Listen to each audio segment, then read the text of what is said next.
Some speculate America's import restrictions and steep tariffs on foreign producers are intentionally targeting South Korea. There may be a link between trade and national security.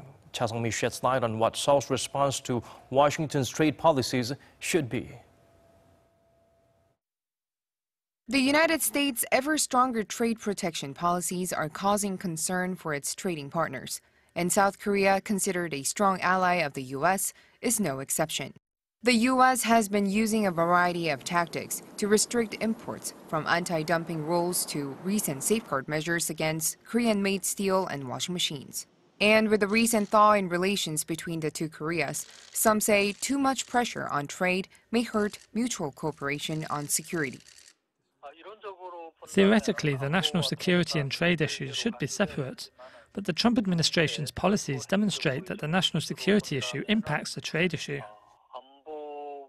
Another expert says trade and national security are two sides of the same coin, and that President Trump may be trying to kill two birds with one stone by restricting imports from South Korea. The U.S.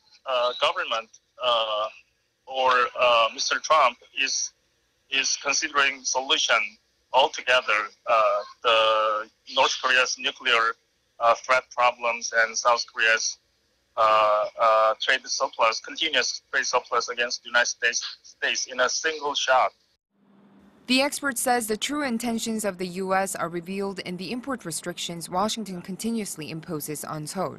Taking into account the U.S. trade deficit with South Korea is nowhere near the size of its deficit with Japan and China.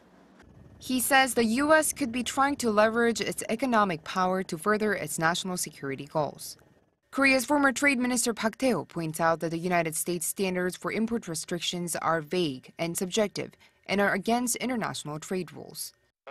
The Korean government is considering filing a complaint to the WTO regarding the United States' unilateral trade penalties, and when we do so, we should cooperate with many other countries who are affected by the U.S. trade pressure.